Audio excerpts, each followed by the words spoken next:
Israel ha iniciado una ofensiva terrestre en Gaza contra militantes de Hamás. Los tanques principales del ejército israelí, Merkava Mk4, junto con los transportes blindados M113 y los obuses autopropulsados M109 Paladín de 155 mm, están desplegados a lo largo de la frontera de Gaza en el sur de Israel. Se dice que esta operación apoya el rescate de soldados israelíes y ciudadanos estadounidenses tomados como rehenes por Hamás en Gaza. Primero, las FDI realizaron vuelos de reconocimiento con drones para identificar objetivos estratégicos y fuentes de Hamás en Gaza. Después de estos vuelos, las FDI informaron que atacaron aviones, municiones y centros de mando importantes de Hamás con misiles. Las imágenes publicadas por el Ministerio de Defensa israelí también mostraron la destrucción de numerosos objetivos específicos de Hamás mediante cohetes. Los aviones de combate israelíes también demolieron 12 torres en Gaza. Las FDI anunciaron que atacaron el área de las Torres Al-Qama al oeste de la ciudad de Gaza, aparentemente apuntando a objetivos subterráneos. Después de destruir varios objetivos de Hamás, las FDI continuaron con vuelos de reconocimiento para localizar a los rehenes en Gaza. También se informó que la Armada israelí participó en esta operación, utilizando barcos y sistemas de detección de fuentes. Después de este trabajo, las FDI recolectaron pruebas importantes sobre la ubicación de los rehenes de Hamás en Gaza. Luego, las FDI llevaron a cabo redadas en Gaza para eliminar la amenaza de las células terroristas y su infraestructura, y para rescatar a los rehenes en poder de Hamás. Durante estas incursiones, las FDI se enfrentaron intensamente con los militantes de Hamás. Las imágenes compartidas por los soldados israelíes revelaron que se neutralizó a muchos militantes de Hamás. Las FDI denominaron a esta operación de rescate una entrada localizada. En resumen, las FDI informaron que aún no han ingresado por completo a la ciudad de Gaza, pero continúan con las incursiones para eliminar a los militantes de Hamás en puntos específicos. Los medios de comunicación israelíes también confirmaron que sus tropas no han avanzado más profundamente en Gaza. Después de estos anuncios, Hamás comenzó a lanzar una gran cantidad de cohetes desde Gaza. Los residentes continuaron llegando al sur de la ciudad, mientras decenas de miles de personas huían de sus hogares en Gaza. El ejército israelí advirtió a más de 1 millón de personas que viven en el norte del Valle de Gaza que se trasladen al sur.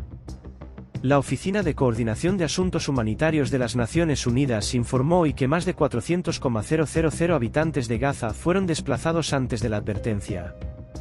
Según el comunicado, el Programa Mundial de Alimentos distribuyó alimentos a 135,000 personas en refugios en Gaza, pero advirtió que los suministros humanitarios estaban escaseando debido a las restricciones israelíes en electricidad, agua y suministros humanitarios.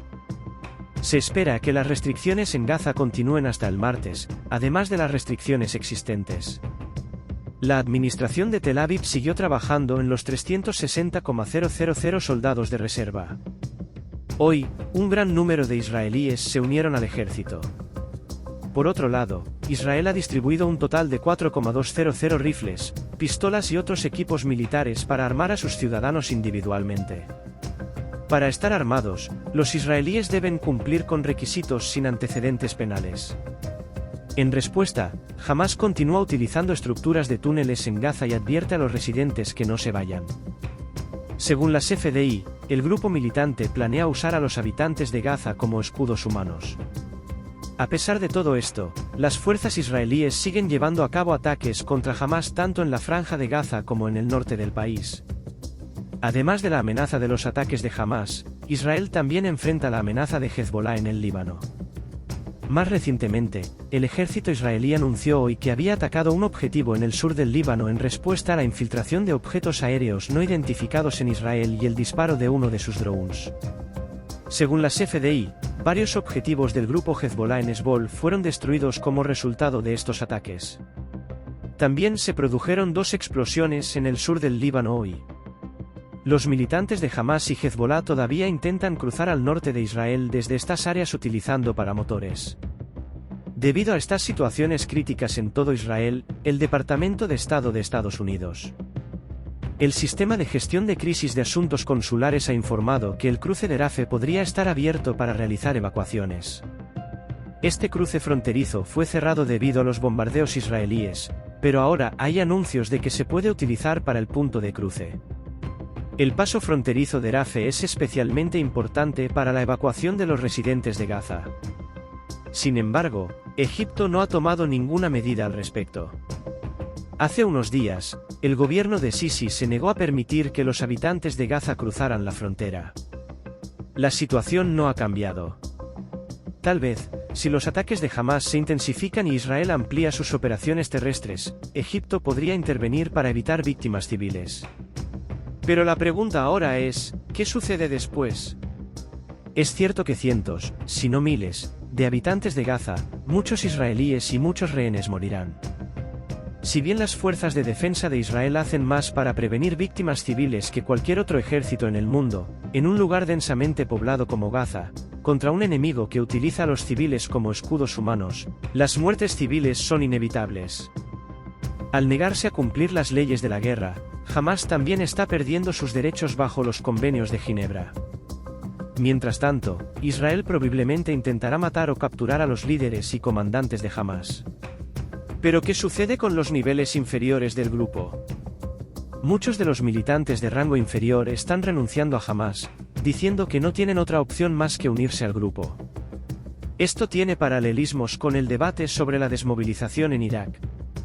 Sin embargo, tanto en Gaza como en Irak, aquellos que plantean tales argumentos han hecho compromisos para obtener ganancias financieras. La reintegración de los besistes provocó un resurgimiento de las insurgencias. Esto implica que los miembros de Hamás deben abandonar la región en masa, tal como se ha visto en el pasado con la expulsión de miembros de la OLP por parte de Jordania en 1970. Entonces, ¿a dónde irán los militantes de Hamás cuando se produzca esta desintegración dentro del grupo? Irán es ciertamente una posibilidad, aunque el gobierno de Teherán se muestra reticente a admitirlo, ya que eso sería una derrota para ellos y desagradaría a los iraníes comunes que se horrorizan por sus líderes y el terrorismo en general. A pesar de todo esto, Irán sigue siendo visto como la pieza clave en esta guerra.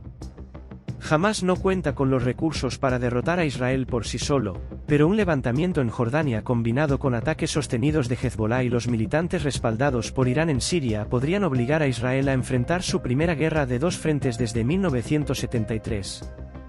Ante estas posibilidades, Irán podría asumir la protección de los militantes de Hamás. Por otro lado, Qatar, que ya acoge a miles de refugiados afganos, podría ser el mejor destino para los militantes de Hamás debido a la disponibilidad de terreno y al respaldo que Qatar ha brindado al grupo durante mucho tiempo. Además de Qatar, Egipto no desea tener ninguna relación con la Franja de Gaza, un territorio que una vez controló y que se ha convertido en un foco de radicalismo al que el presidente Abdel Fattah al-Sisi prefiere mantenerse alejado. Esto deja el destino de la Franja de Gaza aún en disputa.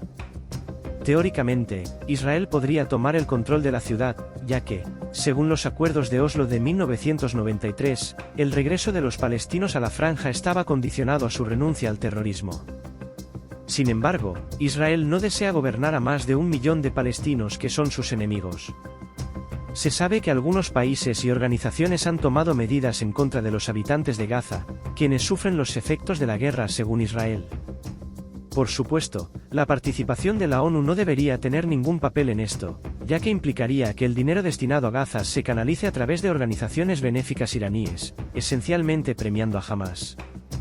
Gracias por seguirnos.